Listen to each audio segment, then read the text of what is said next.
Welcome back to the M&M Show. It's Miles Davis here with Matthew Hemming in conversation. And today we're going to be talking about the Burgundy 2024 vintage. Matthew spent last week in the region, going around tasting wines, seeing winemakers and discovering how they got on in a terribly weather-affected year where it barely stops raining. So it's very, very tricky. But as usual, there are some things to discover that are going to make people happy.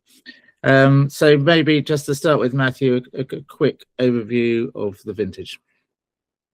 Hi, good morning, Miles. Hello, everybody. You've kind of stumped me that first question, straight off the bat. In brief, I think this was the most complicated and difficult to understand vintage that I've ever tasted. So having a pithy little summary, as much as I'd love to have one, it kind of eludes me. I think that the wines this year refuse to be sort of conveniently categorized in a few words. And actually what I found is that the more I tasted, rather than having a single vintage in front of us, it felt like we had maybe 30 or 40.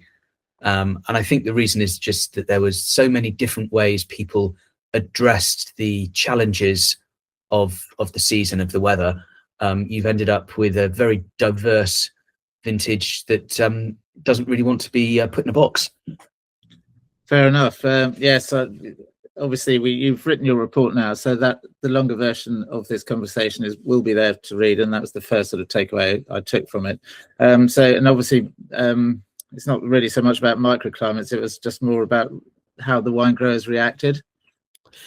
Yes, look, I'm trying to avoid just parroting out the stuff that's in the report, but as I've only just finished writing it, it's all kind of fresh in my mind, so forgive me if there's a bit of repetition. But a good way to think about how 2024 was that last week, a particularly wet and gloomy Wednesday afternoon, we were in Maurice-Saint-Denis, we were tasting at Dujac, and Jeremy Sayce said to us, well, if you want to understand how 2024 was, you just need to go outside, because it was just like this. He said sometimes it was a bit warmer than it is today, sometimes it was a bit colder, but it was always raining.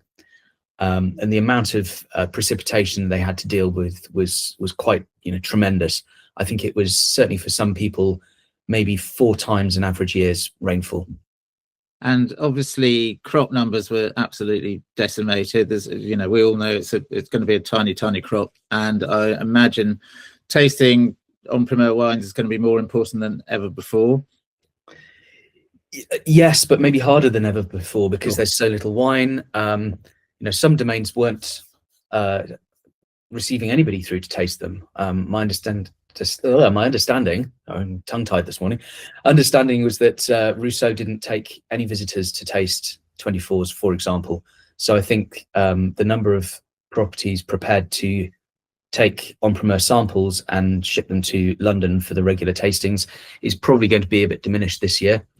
And yes, in terms of actual numbers, 2021 was a very small vintage. 2024 is even smaller.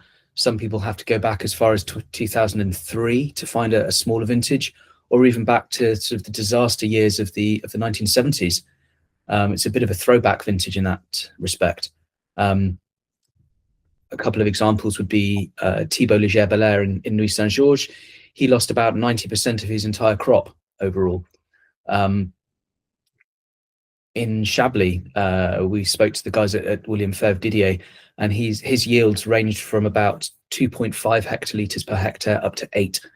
And Febvre is a pretty low yielding domain anyway. In terms of, they work with low yields. But I would have thought 35 is probably what they're looking at in a regular year. So you can see how tiny that crop was. Sure. Okay. And I read in the report that obviously, it always happens in this sort of vintage that you get a lot of vineyards which there's not enough grape to make enough wine. So the wine gets declassified from one level down to another. Is that going to be throwing up a few interesting opportunities, do you think? Yes and no. It's always sort of fun to know this, and you have the bottle in your cellar and you pull it out in X years' time, and you can put Village Gevrey Chambertin on the table and say, well, this has got all the Premier Cru, Corbeau, and Cherbourg in it this year, which is the case at Rosno-Trappe. They didn't make those individual crus. They put the fruit into the Gevrey Vieillevin.